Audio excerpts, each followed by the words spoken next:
Hello, I'm David Hughes, and I'd like to talk to you today about 2012 and our community. We have the bridge to getting over the ocean of changes that's coming our way in 2012. It's a special community which is founded on spiritual principles, and this is the actual solution to the problem. I think everybody by now has heard about 2012 and knows that there are a bunch of big changes coming our way. But no one has really advanced a viable solution, that is, up until now. We have a solution which is based on spiritual principles, and that's the only way that you're going to be able to get through these intense changes that are coming up, actually have already begun. Now let's start from the beginning. The problem is the materialistic society, the materialistic civilization is falling apart. And why is it falling apart? Because it's very simple. It was doomed to failure from the start. Anything that's based on material principles is temporary. So the present civilization, which is based on centralization of resources, is taking away the means of production from the regular people and putting it into the hands of a few capitalists, a few very rich and powerful people. In other words, we take away your ability to make a living for yourself, and we put those tools in the hands of corporations. And now you have to come and work for the corporation, which basically turns you into a slave. This is exploitation. So the current civilization is based on centralization and exploitation. But spiritual civilization is based on service. In other words, we voluntarily give the results of our work for the common good. And instead of centralization, decentralization. So that everyone has the tools to support themselves. Everyone has the ability to make their living independently.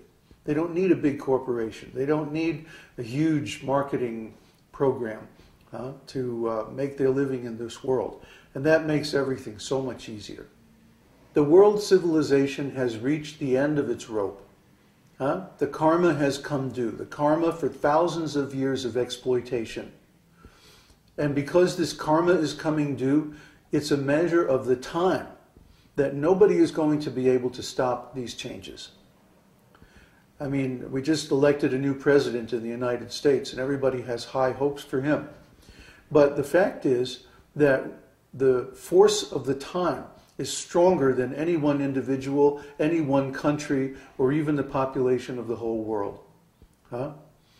This situation has been building up for thousands of years. It's not going to go away just because we elect a new president. Let's be realistic. Okay? We may have high hopes and things may get better for a little while, but ultimately we're going to have to go through these changes that are coming up because it's the time. And this time comes again and again in history. Simply, we don't have records of previous times when these same things happened because the civilizations that held those records were destroyed. Just like now, all it would take is one big solar flare and we could wipe out all the computers in the world, and then what would happen to all our records? So similarly, every civilization has some weak point. And when that weak point is attacked by an unforeseen situation, the whole thing crashes. And the same thing can and will happen to any civilization based on material principles, because everything material is temporary. It has a beginning and an end. Our plan is to go to the next level, to create a society and a civilization based on principles that don't have a beginning or an end. Spiritual principles. Everything that's really spiritual is eternal. Therefore, there's no beginning, no end, no birth, no death, no end of consciousness, no end of spiritual existence. But material existence is always fraught with difficulties because of the problem of time. Everything in the material world is run by time. And time is not linear, as we've been taught. That's inaccurate. Time is actually cyclical. It goes around and around in a cycle of events over thousands of years. And this cycle happens again and again. History repeats itself again and again. And again, people forget and they don't learn. And so the same mistakes are repeated again and again. So what we're saying is, let's stop the mistakes now. Let's stop basing our civilization on a principle that is self-destructive and where failure is guaranteed. If not in the short run, then certainly in the long run. So the problem is, everyone is trapped in this material system. We don't know how to get along without it.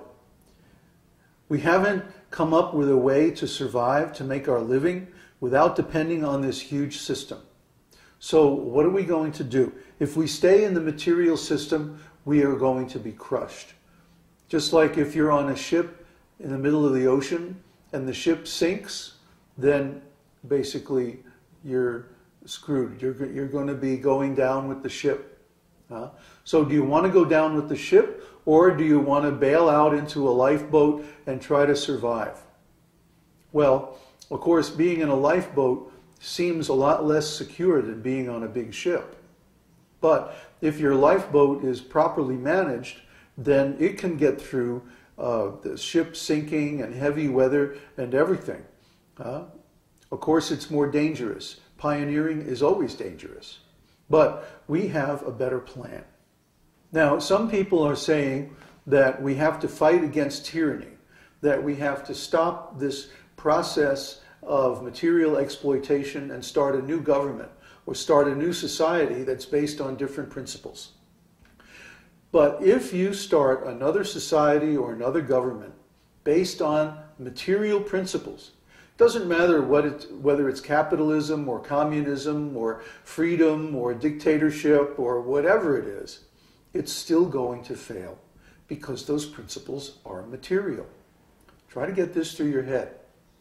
Everything material is temporary. Everything based on the material principle is going to fail. You may prop it up, sooner or later it's going to crash. Just like right now they're propping up the stock market. And the stock market, you can see it if you know how to read stock charts.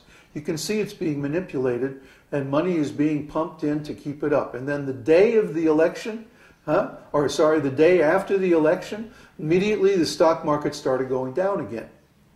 Actually, the tendency to go down was there all the time. But because they were propping it up artificially by pouring lots of capital into the market, it was staying up somehow or other.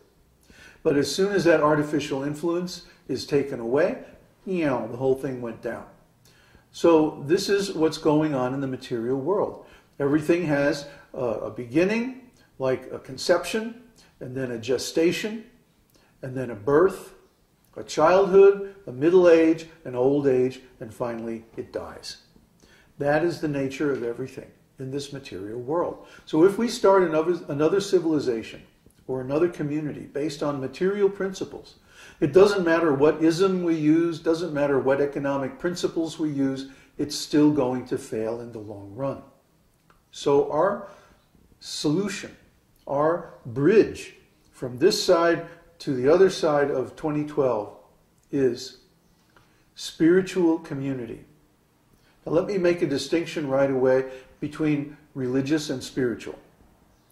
Religion is another aspect of material society. Why? Because it's invented by man.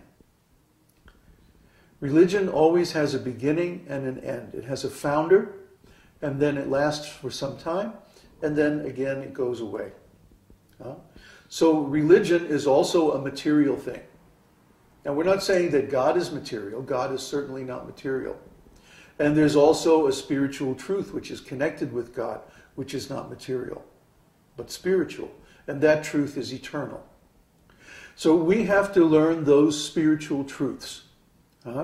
That's the real job of every intelligent person. What is the spiritual truth?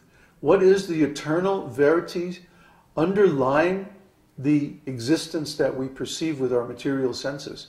And how can we awaken our spiritual senses and come to direct knowledge of God, direct knowledge of the absolute truth, direct knowledge of spirit, of the principles underlying the material world, because without the spiritual world, the material world could not exist. We have to come to that knowledge. And when we do, then everything becomes clear. We understand why the material world has to fail. We understand why everyone has to die. And we also understand the way out. Actually, religion is a part of the material system in another way too. Take a look at our Western religions.